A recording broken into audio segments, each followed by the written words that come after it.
우리나라에서 집에 살 수 있는 방법은 세 가지 종류가 있거든요.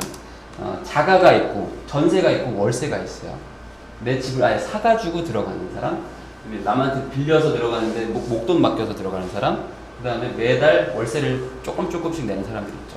그럼 이 중에서 가장 현금을 많이 가질 수 있는 사람, 통장에 가장 큰 돈을 넣을 수 있는 사람은 누굴까요? 월세예요. 월세예요. 다달이 나가는 돈은 커요. 다달이 나가는 돈은 크지만 한 번에 돈을 많이 넣을 수 있는, 통장에 돈을 많이 넣을 수 있는 사람은 월세가 가장 높아요. 자, 왜 그러냐? 제가 여기가 좋다는 게 아니라 그냥 신혼부부들이 보통 여기 하계, 중계, 상계 뭐 이런 노원구 쪽에 많이 사니까 그 사람들이 만약 31평짜리를 구한다면 어떻게 하는 게 좋은가를 보면 요즘에 뭐 매매가가 한 4억 8천 정도 하나 봐요. 뭐 정확한 건 아닐 수 있어요. 전세는 한 3억 8천, 월세는 한 1억에 90 정도 되나 봐요. 근데 매매로 만약에 샀는데 저거를 대출을 내가 최대치로 받는다 그러면 이제 70%까지 해줘요. 최대치로. 근데 요즘에 조금 더 안 해주려고 하지만 그러면 대출을 3억 3,600을 받으면 내 돈은 1억 4,400만 원만 들어가요. 집이 4억 8천짜리니까 대출을 최대치로 받았다고 치면 그럼 내 돈은 1억 4,400이 묶여 있는 거죠. 이 집에. 그리고 이자를 치면 한 100만 원 정도가 나가요. 100만 원. 한 달에 한 100만 원 정도 이자가 나가는 거죠. 저 3억 3,600에 대한 이자가. 뭔 얘기인지 아시겠죠? 그리고 전세로 만약에 살게 되는 경우가 있잖아요. 전세는 3억 8천 정도 한대요. 근데 전세자금 대출을 뭐 70%를 받았다고 치면 대출을 한 2억 6,600 정도를 내가 받을 수가 있어요. 그러면은 이제 1억 1,400만 원이 전세 사는데 돈이 들어가는 거죠. 내 현금이 들어가는 거죠. 그리고 요거에 대한 이자가 한 77만 원 정도 나온대요. 이해되시죠? 요거는. 그리고 만약에 내가 월세로 살게 되면 그냥 보증금 1억만 들어가는 거예요. 보증금 1억. 그리고 월세는 한 90만 원 정도 하나 봐요. 90만 원. 그러니까 월 90씩 내가 돈을 이렇게 갖다 넣지만 거꾸로 투자금 자체는 제일 적죠. 투자금 자체는 제일 적어요. 5천에 얼마짜리를 갈 수도 있어요. 3천에 얼마짜리를 간다면 월세가 뭐 120 막 이렇게 올라가지만 투자금은 훨씬 줄어드는 거죠. 자, 그래서 사람들은 전세를 되게 좋아해요. 전세를. 왜냐면 얘가 제일 나가는 게 싸거든요. 돈 나가는 게 제일 싸잖아요. 그러니까 나는 뭔가 나가는 돈만 아끼고 싶은 거죠. 나가는 돈만. 근데 이렇게 가면서 잃는 기회들이 되게 많거든요. 잃는 기회가. 그 얘기를 하는 거예요. 얘가 무조건 좋다는 게 아니라 요 투자금 1,400만 원. 월세로 가면서 생기는 1,400만 원을 가지고 내가 딴 거를 하면 되잖아요. 딴 거를. 딴 거를 해서 내가 돈을 벌어내면 되잖아요. 벌어가지고 그 차이만큼 내가 메꾸면 되죠. 메꾸면 되는 거죠. 그러면 이득이잖아요.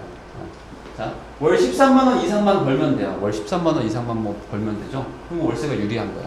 연수익률로 치면 한 11% 정도 버는 거를 뭘 사면 돼요. 그럼 이 세상에 11% 나오는 거 뭐 있으세요? 딱히 없어 보이지 않으세요? 11%? 너무 센 거 아니에요? 은행 이자가 1%인데. 맞죠? 그래서 아마 이렇게 말씀을 하실 거예요. 투자할 만한 걸 모르겠다. 저 31살 분한테 계속 물어보고 1,400만 원을 드릴게요. 그러면 어디 11% 이상 나오는 거 사실 수 있겠어요? 그래? 그래? 그러면 월세 가는 게 낫겠죠.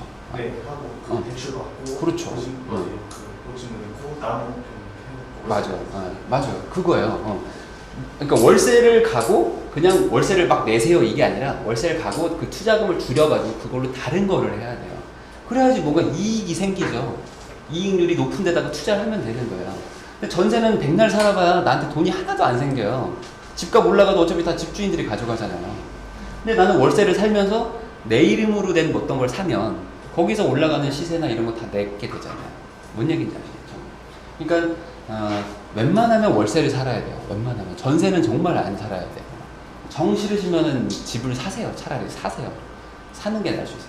사면 어쨌든 내 거니까 앞으로 집 걱정은 없잖아요. 남들이 뭐 집으로 돈을 벌든 말든 나는 어쨌든 내 집 하나는 있으니까 여기서 애들 키우고 살 수는 있잖아. 마음은 편하잖아요. 전세가 제일 안 좋은 거야. 그리고 월세가 그럼 융통하게 좋은데 그럼 자가로 해서 대출을 일으키는 건 그러니까 그러면 어쨌든 돈이 많이 들어가니까 얘보다 많이 들어가잖아요. 한 4,400만 원이 더 들어가니까 그 4,400만 원 가지고 차라리 다른 걸 더 사는 게 날 수 있다는 거죠. 날 수도 있다. 그러니까 얘가 최악이고 얘가 제일 좋고 그 다음이 얘는 괜찮을 수도 있어요. 집이 되게 괜찮으면 사는 것도 추천을 하는데 얘가 1순위는 아니라는 거예요. 매매가 1순위는 아니에요. 얘가 오히려 날 수 있어요. 기회비용이라는 게 있잖아요. 애들을 키우면서 그 안정감이라든지 또 기회비용 그런 것도 포기해야 되는 거예요? 그럼 지금 그런 거 생각하시는 거죠? 지금 9점이시잖아요. 지금 9점. 지금 예수님하고 지금 부처님 만나러 가든지 아니면은 지금 그런 걸 다 포기하셔야 돼요. 반지 하나도 지금 다녀야 되고 이사 12번 가셔야 돼요. 이사를 12년 동안 12번 가실 생각을 하고 살아야 된다. 아시겠죠? 자, 투자할 만한 것을 모르는 분들이 많죠. 모르는 분이 많아요. 답이 안 나오는데. 야, 내가 그걸 뭐 몰라요? 그거 뭐 투자하면 되는데 투자할 데가 없잖아요. 이러는 분들 많아요. 뭐 제가 막 유튜브 올려놓으면 뭐, 야, 그렇게 좋은 거 있으면 나도 알려줘라. 내가 살게. 막 이러는 사람들이 있어요. 당연히 있겠죠. 자, 보세요. 내가 진짜 투자를 한번 해보려고 막 진심으로 노력한 적이 있는지를 한번 생각해 보세요. 아까 말했지만 지금 막 미친 듯이 해야 될 시기인데 뭐 잠깐 뭐 조금 뭐 공부하고 뭐 놔버리고 뭐 이래가지고는 안 되는 거거든요. 그렇게 쉬웠으면 누구나 부자 됐죠. 근데 기회는 분명히 있거든요. 근데 내가 모르는 거죠. 근데 사람들은 어떻게 생각하냐면 내가 모르니까 이 세상에 그런 게 없어라고 믿어버리는 게 문제인 거죠. 남들은 막 돈을 벌고 있는데 나는 그 돈 버는 방법을 몰라. 모르고 관심도 없고 찾아보려고 노력도 안 해. 그러니까 이 사람이 어떻게 믿어버려요? 그런 건 이 세상에 없어 이렇게 믿어버리는 게 문제인 거예요. 세상에는 있습니다. 그래서 한번 설명을 해드릴게요. 제가 하라는 대로 해서 지금 가고 있는 교육생이 있어요. 월세로 갔어요. 벌써. 원래 집 전세 빼고. 그리고 점점 부자가 되고 있는 사람이 있죠. 자, 인천 남동구 9월동에 어떤 사무실 하나 7층에 있는 사무실 자리를 하나 샀어요. 39평짜리. 남동구 9월동이 어딘지 모르셔도 뭐 상관은 없어요. 이런 물건 이제 류대호라는 이제 교육생인데 2억 8,800만 원 정도 주고 상가를 하나 산 거예요. 상가를 하나 샀어요. 2등은 한 2억 8천 정도 쓴 거고 저기 보면 전용 면적이 한 38평, 한 40평 정도 되는 거죠. 이런 건물에 있어요. 그런 건물에 있고 감정가는 뭐 한 3억 정도였는데 2억 정도까지 떨어져 있었던 건데 뭐 그게 중요한 건 아니고 매매 시세는 한 3억 3천 정도 해요. 3억 3천. 근데 2억 8,800 정도에 산 거예요. 그러면 괜찮은 건가요? 괜찮은 거죠. 뭐 언제 팔릴지 모르겠지만 어쨌든 팔린다면 3억 3천 정도에는 팔 수는 있는 물건이거든요. 금방은 안 팔리겠지만. 그럼 사는 순간 이미 나는 한 4천만 원 정도는 이득을 본 거죠. 남들은 3억 3천 주고도 사내만에 하고 있는데 나는 혹시 막 2억 9천에 샀으니까. 이것만으로도 우선 좋은데 대출이 2억 6,600만 원을 받은 거예요. 2억 6,600만 원을. 그러면은 내 돈은 한 2,179만 원 정도가 들어갔죠. 2,179. 물론 세금도 있고 막 더 하지만 단순 계산하면 2천만 원을 넣었어요. 그럼 여기는 어떤 데냐? 잘 안 보일 수도 있지만 그 인천시청이 옆에 왼쪽에 있고요. 이 앞에 이제 힐스테이트 롯데캐슬 해가지고 이제 한 10,000세대 정도가 있어요. 근데 여기에 딱 붙어 있는 그런 건물이에요. 그리고 대로변에 있는 7층이에요. 그래서 여기는 뭐라고 하냐면 여기가 남문이라나? 그러니까 뭐 힐스테이트 남문이라고 그래서 남문 상권이라고 그런데요. 여기는 다 남문으로 이렇게 나오나 봐요. 힐스테이트 사는 사람들이. 뭐 위로도 가는데 밑으로도 와서 뭐 학원도 가고 밥도 먹고 막 그럴 거 아니에요. 동네 장사하는데 이거. 그다음에 뒤에 보면 병원도 하나 있고 길병원에서 병원도 큰 거 하나 있고 시청도 저 옆에 있고 해가지고 나름 그냥 이렇게 좀 안정적인 상권인 거예요. 안정적인 상권. 여기 보면 아까 지금 저 언제죠? 5월달에 샀거든요. 5월달에. 근데 벌써 임차인 다 맞춰가지고 월세 받고 있어요. 받고 있어요. 그래서 이제 오늘 설명을 하는 거예요. 자, 건물도 되게 그냥 뭐 반듯하게 생겼어요. 반듯하게 생겼고 모양도 뭐 이쁘장하고 앞에 전면 라인 빨간색만 붙어있는 저쪽 라인이거든요. 여기 보면 맞죠? 그리고 원래 학원이었어요. 학원이었는데 학원이 다른 데로 확장 이전했어요. 더 큰 데로 갔어요. 더 좋은 데로 가면서 그냥 비어져 있는 상태로 경매를 당한 거죠. 안에는 그냥 비어져 있는 상태예요. 근데 이제 안에를 이제 낙찰받고 나중에 들어가 보니까 아까 그 저 빨간색 붙어있는 게 저 문에 붙어있는 게 저 뭐고 이미 인테리어가 다 돼 있었어요. 학원 인테리어가 다 돼 있는 상태고 책상만 놓고 좀 이렇게 벽만 스티커 좀 지우고 이러는 거 정도만 하면 되는 데였어요. 그냥 괜찮죠. 인테리어가 나름 돼 있는 상태거든요. 경매로 사면 이거 우리 거예요. 다 우리가 가지는 거예요. 인테리어를 그대로 가질 수 있어요. 월세가 150만 원 정도 나오거든요. 여기가 상권이. 근데 이미 계약은 했어요. 계약은 했고 아까 대출을 2억 6,600을 받는다고 그랬잖아요. 그럼 이자 치면은 3.4%의 대출 받았거든요. 그러면 한 달에 75만 원 정도 나가요. 그럼 우리한테 75만 원이 떨어지죠. 무조건 떨어지는 거예요. 떨어져요. 이건 뭐 간단한 계산 산수죠, 산수. 월세를 150을 받아가지고 이자를 75 내면 75만 원 남는 거예요. 여기서 뭐 소득세 내고 뭐 세금 안 내니까 당연히 내죠. 그렇지만 뭐 엄청 큰 돈은 아니니까. 보증금 받고 그리고 뭐 취득세 내고 막 해가지고 하니까 1,000만 원 들어간 거야. 1,000만 원. 네. 보증금을 3,000을 받았거든요. 아까 2,000만 원 들어갔잖아요. 근데 보증금 3,000을 받아요. 그리고 이제 세금 낼 거 내야죠. 세금도 내야죠. 그리고 뭐 기본적인 돈이 좀 들어가니까. 그렇게 해가지고 최종적으로 1,000만 원이 들어갔어요. 그리고 나서 한 달에 75면 1년에 900 버는 거예요. 그러면 아까 그 하계동에 신혼부부가 이제 딱 그 집을 얻으러 갔어요. 그러면은 이제 그 여자분이 보통들 그러잖아요. 월세는 죽어도 싫다고. 맞죠? 그래서 전세를 얻으러 가죠. 그래서 전세를 얻었어요. 그러고 나서 2년 뒤에 전세값 올려주고 있는데 어떤 사람들은 월세를 가서 살고 나머지 돈 1,400 가지고 뭘 할까 하다가 이런 상가를 사기도 한다는 거죠. 그럼 누가 더 빨리 부자가 되죠? 부자가 되려면 남의 돈을 갖다 써야 되는데 이거야말로 남의 돈을 많이 갖다 쓴 거죠. 92%의 남의 돈을 갖다 쓴 거잖아요. 내 돈은 8%밖에 안 들어갔는데. 이럴수록 부자가 된다는 거죠. 더 빨리 부자가 되는 거예요. 자, 그러면 만약에 내가 지금 3억짜리 전셋집에 살고 있다면 이런 거 몇 개 살 수 있죠? 대출 없이 3억짜리 전세를 살고 있다면 이런 집을 30개도 사잖아요. 예를 들어 단순히 계산해도. 그러면은 어떻게 되는 거죠, 돈이? 이런 거 곱하기 30이면? 이건 극단적으로 좋은 그런 상태지만 꼭 이렇게 막 최고 좋은 게 아니더라도 이거보다 조금 낫더라도 훨씬 괜찮은 것들은 많이 있다 이거죠. 근데 그걸 내가 모르고 관심이 없고 그런 뭐 해볼 생각을 안 하니까 그런 거죠. 나한테는 그냥 적금이 최고야 이런 사람한테는 뭘 알려줘도 다 적금만 들고 있어요. 지금도 적금 드는 사람 되게 많아요. 근데 우리가 봤을 때는 야 저거 해서 뭐하냐 막 이러고 있죠. 부동산 하는 사람들이 적금하는 사람들이 이렇게 뭐라고 하듯이 제가 봤을 때는 막 지금 주식하는 사람 분양받는 사람들 보면은 왜 저러고 있지 이런 생각만 드는 거죠. 수익률이 90%란 말이죠. 90%.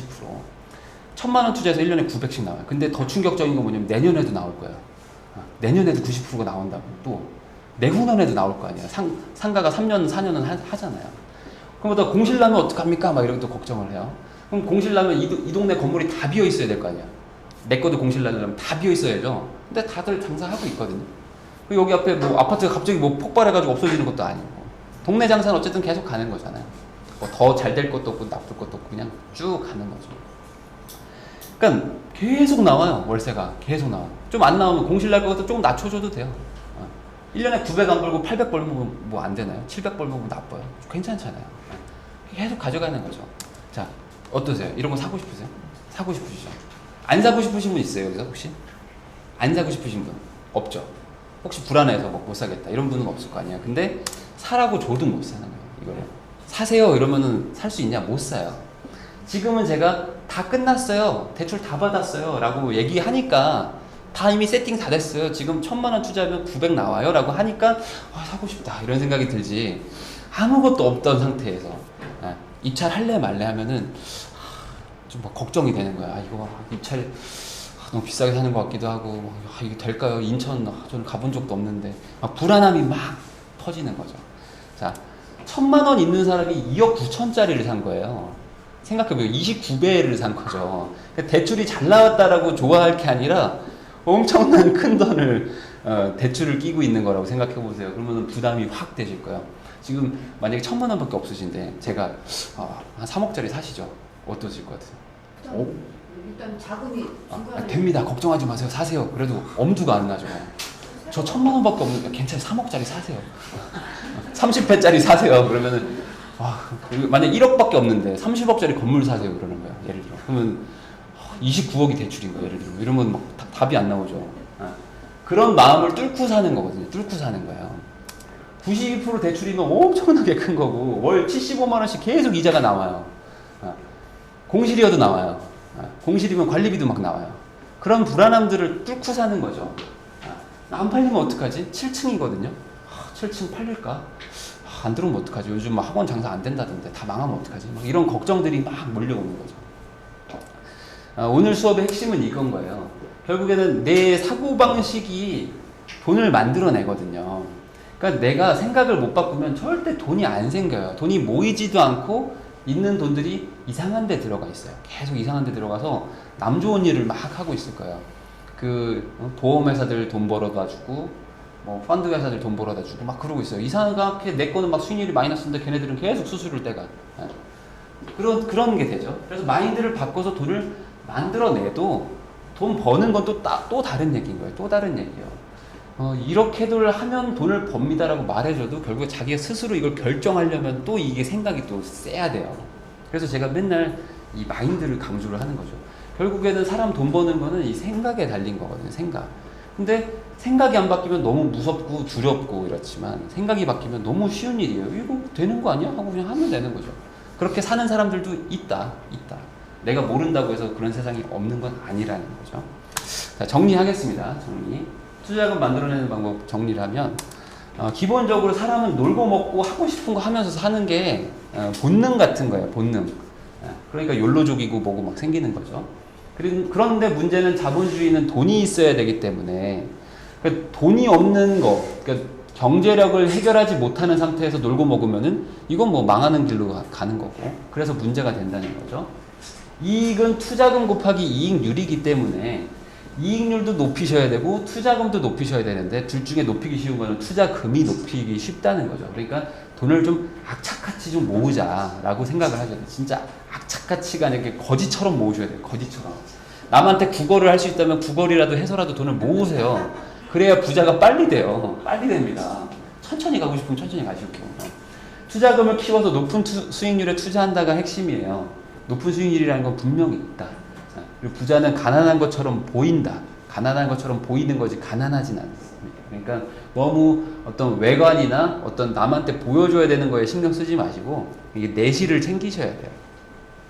저는 뭐 몇 평짜리 살아요. 뭐 어디 살아요. 판교 살아요. 강남 살아요. 이게 중요한 게 아니고 얼마가 있느냐 네가. 그게 중요한 겁니다. 그걸 하기 위해서는 봉투를 5개를 만들어가지고 무조건 현금으로 한번 해보세요. 야, 내가 돈을 이렇게 많이 썼나? 라고 느끼실 거예요. 처음에 했는데 20만 원인가 30만 원을 봉투에 넣었거든요. 화요일 날 없어졌어요. 그냥 아직 수, 목, 금, 토 일이 남았는데 화요일 날 돈이 다 없어지는 거야. 어떻게 해야 돼요? 어떻게 해야 돼? 그래서 저건 다음 달 거 바로 갖다 쓰는 거야. 다음 주 거. 그러고 막 라면 먹고 막 하는 거죠. 그러면 맨날 싸움 나는 거예요. 그럼 롯데마트도 못 가요. 어디 거기 동네에 있는 그 시장 가야 돼. 재래시장 같은 데 가야 돼. 훨씬 싸거든요. 그렇게라도 해야 돼. 안 그러면 안 된다. 연금, 펀드, 보험 같은 거는 가능하면 해지하시고 뭐 가족력이 있다거나 뭔가 어떤 내가 혜택을 많이 보는 사람들 아니고서는 웬만해서는 이익률이라는 걸로 치면 아주 안 좋은 투자에 속합니다. 거의 다 대부분 마이너스니까. 돈 버는 방법을 찾는 거예요. 찾아야 되고요. 내가 모르니까 이 세상에 그런 게 없어라고 하시면 안 되고 그냥 내가 모르는 것뿐이지 없는 게 아닙니다. 방법은 분명히 있어요. 경매뿐만이 아니라 다른 것도 막 분명히 기회가 있어요. 동네에 막 돌아다녀요. 돈은 돌아다니는데 내 눈에 안 보이는 거죠. 그냥. 집은 가능하면 월세로 가시는 걸 추천하고요. 전세 살 바에는 차라리 집을 사시는 걸 추천합니다. 그래서 집을 사는 게 베스트가 아니고요. 월세를 사는 게 베스트고 그 다음에 전세는 최악의 상황이라고 보시면 돼요. 요거에 대해서 또 다른 영상에서 한번 보시고 중요한 건 월세로 가는 것만 중요한 게 아니라 그 돈을 남겨가지고 더 큰 이익률로 옮겨가라는 거죠. 어떠한 사람들은 정말 이익률이 높은 집에 살고 있을 수도 있잖아요. 그럼 그 집을 사시면 되는 거죠. 거기에 사셔도 돼요. 근데 대부분 집들은 그렇게 이익률이 높지는 않거든요. 대부분 상가나 다른 뭐 어떤 재개발 같은 빌라 뭐 이런 것들이 오히려 더 작은 돈으로 큰 돈을 벌 수 있지. 내가 살고 싶은 집들은 보통 비싸요. 보통 내가 살아야 되는 집들은 비싸기 때문에 빌리는 걸 추천을 하고 그런 집들은 이제 남 보고 돈 벌으려고 하세요. 그 다음에 현금을 어떻게든 만들어내가지고 모든 돈을 다 높은 수익률에 그냥 다 올인하는 거예요. 올인. 그렇게 해야 7, 8, 9점이신 분들은 이제 기회가 보이는 거지 3, 4점이신 분들 아니고서는 다 지금 이거 하셔야 돼요. 저는요 뭐 좀 안전하게 가고 싶어요. 좀 천천히 좀 이렇게 위험을 덜 부담스럽게 가고 싶어 이런 사람들은 지금 여기에서는 없어요. 한 분밖에 없으신 거예요. 한 분만 하시면 돼요. 아까 말했죠. 그 9살짜리 애처럼 그냥 가만히 있으셔도 이루실 수 있어요. 그러니까 그게 아니라면 지금 막 정신 차리고 막 하셔야 될 때요. 그런 상황이 아닙니다. 진짜로. 자, 수업은 이걸로 끝이고요. 8월에도 계속 일정은 있어요. 지금 이제 휴가가 있어가지고 뭐 사람들이 조금 안 오실 수도 있는데 계속적으로 지금 매주 하니까 등록하실 분들은 등록하시고요. 여기 스타필드에서도 제가 뭐 특강 한번 하니까 뭐 그때 하남 쪽에 사시는 분들 한번 오세요. 자, 질문 있으세요? 질문 받겠습니다. 질문.